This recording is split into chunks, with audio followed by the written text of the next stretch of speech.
വീണ്ടും ഒരു ഓണക്കാലം കൂടി. എല്ലാവരും പലഹാരങ്ങളൊക്കെ ഉണ്ടാക്കിയോ?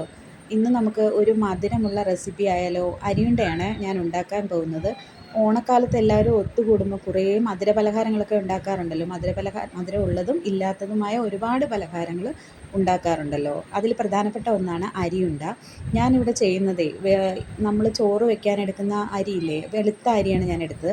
അത് കഴുകി വൃത്തിയാക്കി വെള്ളം എടുത്തിട്ട് നല്ലതുപോലെ ഒന്ന് വറുത്തെടുത്തു, ഡ്രൈ റോസ്റ്റ് ചെയ്തു. അതിൽ വേറെ എണ്ണയും നെയ്യും ഒന്നും ഒഴിച്ചിട്ടില്ല. നല്ലതുപോലെ വറുത്തിട്ട് അത് ഏകദേശം ഒരു ബ്രൗൺ കളറാകണേ, നല്ല മണം വരും. അരി ഒന്ന് വറന്ന് വരുന്നതിൻ്റെ മണം ഉണ്ടാവും. ആ സമയം വരെ നമ്മളതിങ്ങനെ അടുപ്പത്ത് വെച്ച് നല്ലതുപോലെ ഇളക്കി ഒരു ബ്രൗൺ കളർ, നല്ലൊരു ബ്രൗൺ കളർ ആകുന്നവരെ അതിനെ ഇളക്കിക്കൊണ്ടേ ഇരിക്കുക. നല്ല ബ്രൗൺ കളറായി കഴിയുമ്പം നമ്മൾ തീ ഓഫ് ചെയ്തതിന് ശേഷം അത് തണുക്കാനായിട്ട് മാറ്റി വയ്ക്കുക. ഒരുവിധം നന്നായിട്ട് തണുത്ത് കഴിയുമ്പം ഞാനിത് 2 ബാച്ചായിട്ടാണ് മിക്സിയിലിട്ട് പൊടിച്ചത്. അതായത് കുറച്ച് ഒരു ഫൈൻ പൗഡറായിട്ടും എടുത്തു, കുറച്ച് പൊടികൾ നമ്മൾ ഈ പുട്ടുപൊടിയേക്കാളും ഒരു ഇത്തിരി തരി കൂടുതലുള്ള രീതിയിലാണ് പൊടിച്ചെടുത്തത്. അപ്പം 2 രീതിയിലും കൂടെ പൊടിച്ചിട്ടാണ് ഞാൻ ഈ അരിപ്പൊടി മിക്സ് ചെയ്തത്. അപ്പം നമുക്കൊരു പാകത്തിനുള്ള അരിപ്പൊടി കിട്ടും.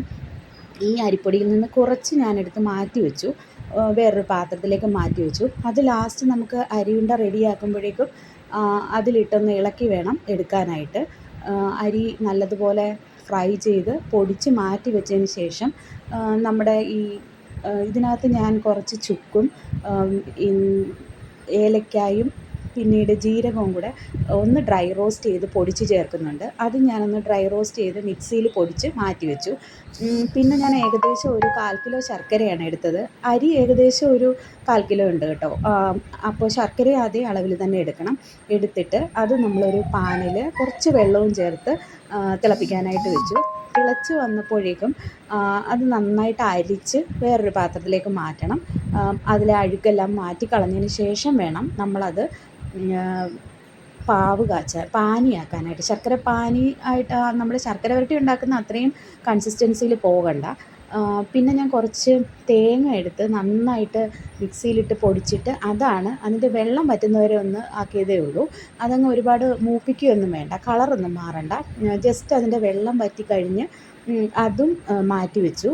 ശർക്കര ഞാൻ പാവ് കാച്ചാനായിട്ട് വെച്ചത് ഇടയ്ക്കിടയ്ക്ക് നമ്മളത് നോക്കണം, ഇളക്കിയിട്ട് നോക്കുമ്പോൾ അതിനകത്ത് അതിൻ്റെ ഒരു പാകം എന്ന് പറയുന്നത് നമ്മൾ ഈ ശർക്കരപ്പാനി ഉണ്ടാക്കാൻ ഒരു നൂൽ പരുവമാണ് ഉപയോഗിക്കുന്നത്, അതായത് ഒരു സ്റ്റിക്കി ആയിട്ട്. പക്ഷെ അത്രയും ആവണ്ട, എന്നാലും ഒരു പശ പോലെ ഒട്ടുന്ന ഒരു പരുവം തുടങ്ങുന്നത് വരെ നമ്മൾ ഈ ശർക്കര ഇളക്കിക്കൊണ്ടേയിരിക്കണം. ആ ഒരു പരുവം ആകുമ്പോഴത്തേക്കും ചെയ്യേണ്ടതെന്ന് വെച്ചാൽ നമ്മൾ ആ പൊടിച്ച് വെച്ചിരിക്കുന്ന ആ അരിപ്പൊടി ഇതിലേക്ക് ആഡ് ചെയ്ത് കൊടുക്കണം.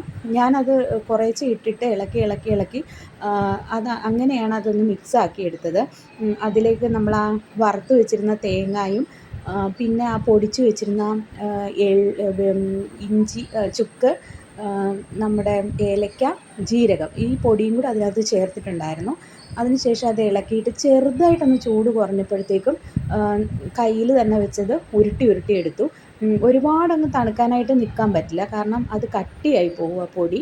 മാത്രമല്ല നമുക്ക് പിന്നെ കഴിക്കാനും പ്രയാസമായിരിക്കും. ആ ചൂടോടുകൂടി തന്നെ അത് ഉരുട്ടി ഓരോ ഉരുളകളാക്കി മാറ്റുക. എന്നിട്ട് ആ പൊടിയിലൊന്ന് മിക്സ് ചെയ്ത് വയ്ക്കുക.